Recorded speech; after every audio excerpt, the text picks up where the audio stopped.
आज के वीडियो में हम लोग ह्यूमन आई के बारे में पढ़ेंगे। तो सबसे पहले ह्यूमन आई के स्ट्रक्चर्स को हम लोग देखेंगे कि किस तरह से होता है, कितना लेयर होता है और क्या है मैकेनिज्म जो है वो विजन का।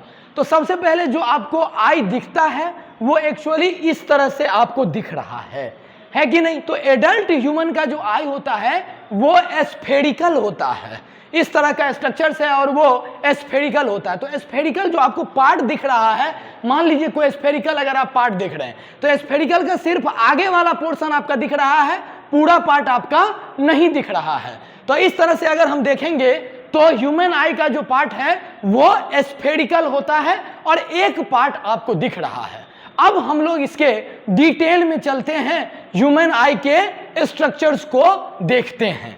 तो सबसे पहले अगर हम ह्यूमन आई के स्ट्रक्चर्स को देखेंगे तो सबसे पहले हम आपको क्या बोले थे कि ह्यूमन का जो आई होता है वो नियरली स्फेरिकल होता है। तो आप इस स्ट्रक्चर्स को देखिए, ये आपको स्फेरिकल दिख रहा है और आई का पोर्शन जो आपको बाहर दिखता है वो सिर्फ ये वाला पार्ट होता है। तो सबसे पहले हम लोग आई में देखें कि ये स्फेरिकल नियरली स्फेरिकल स्ट्रक्चर है।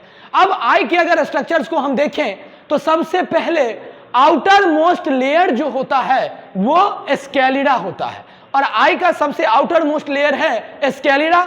उसके बाद का लेयर होता है कोरोइड लेयर और कोरोइड लेयर में ब्लड वेसल्स प्रेजेंट होता है। अब देखिए कोरोइड लेयर आगे चल करके यहां पर सिलियरी बॉडी बनाता है और सिलियरी बॉडी से हैंगिंग स्ट्रक्चर इस तरह से है जिसको हम लोग आइरिस बोलते हैं।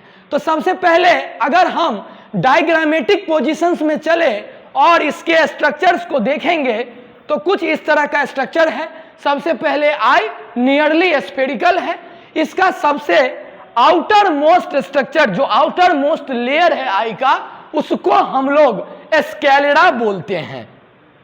यहां पे लिखा हुआ है ये जो आउटर मोस्ट पार्ट है वो स्केलिडा है। स्केलिडा का पोर्शन आगे जाकर के बल्क हो जा रहा है और जो लेयर बनाता है उसको हम कॉर्निया बोलते हैं।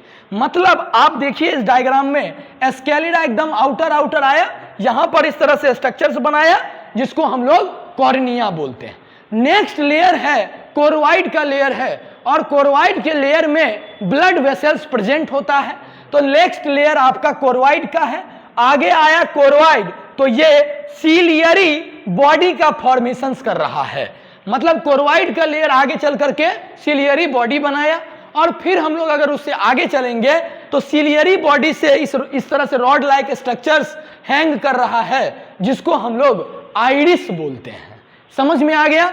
और स्केलिडा आउटर मोस्ट लेयर था तो उसका काम प्रोटेक्शन का है। नेक्स्ट कोरोइड का लेयर था, आगे चल करके वो सिलियरी बॉडी बनाया और आइरिस बनाया और इसमें ब्लड वेसल्स होता है तो ये रेटिना को न्यूट्रिशन देता।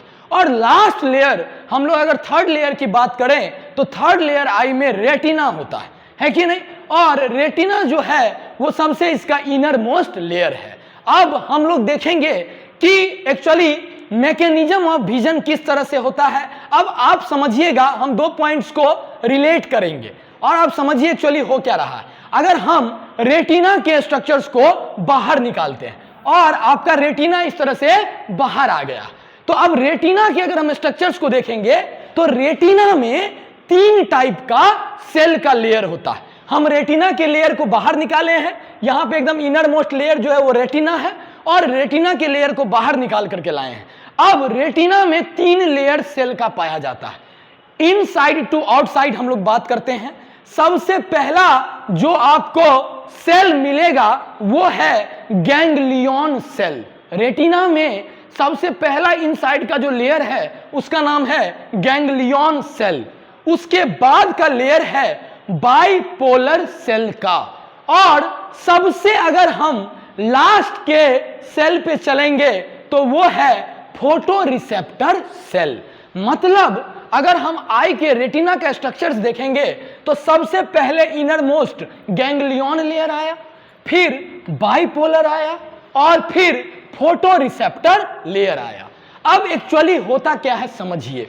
सबसे पहले हमारे आंख में जब आई में लाइट आता है तो इस तरह से स्केलेरा लेयर को क्रॉस करता है। उसके बाद एक्वस जो है ह्यूमर है।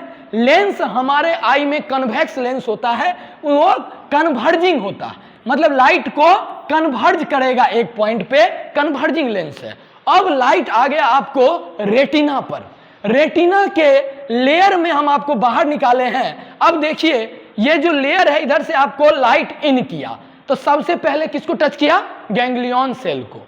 उसके बाद नेक्स्ट आया तो बाइपोलर सेल को, और जब नेक्स्ट आया तो फोटो रिसेप्टर सेल को। अब क्या होता देखिए, लाइट का पाथवे कैसा था? स्केलेरा है कि नहीं, फिर एक्वस ह्यूमर, लेंस पे आया, फिर विट्रस ह्यूमर, और फिर रेटिना वाले पोर्शंस को टच कर रहा है। तो जब रेटिना को टच किया, मतलब रेटिना पर आया लाइट, तो सबसे पहले रेटिना के लेयर गैंग्लियन को टच किया, फिर क्या कहते हैं बाइपोलर सेल पर आया, और फिर फोटो रिसेप्टर सेल पे आया। फोटो रिसेप्टर सेल्स में दो टाइप का सेल पाया जाता है, उसका नाम है रॉड और कोन। मतलब दो टाइप का सेल है, रॉड और कोन। कम लाइट में विजन के लिए रॉड रिस्पॉन्सिबल है, नॉर्मल या ज्यादा लाइट में, सफिशिएंट लाइट में कोन रिस्पॉन्सिबल होता है। अब देखिए रॉड और कोन में फोटो पिगमेंट प्रेजेंट होता है, जिसको हम बोलते हैं रोडोप्सिन। रोडोप्सिन। अब रोडोप्सिन पे जैसे ही लाइट पड़ता है, ये दो पार्ट में टूट जाता है, ऑप्सिन और रेटिनेल।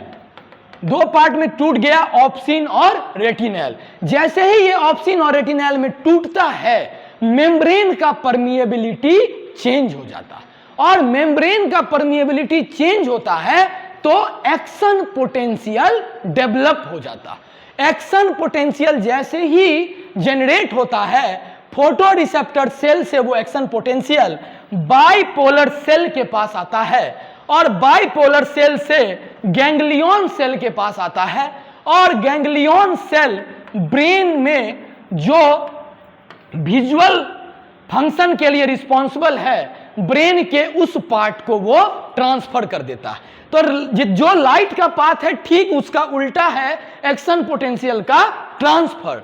और जैसे ही ये ब्रेन के पास जाता है, आपको क्या है, इमेज क्लियर हो जाता है और आपको इमेज दिखने लगता है।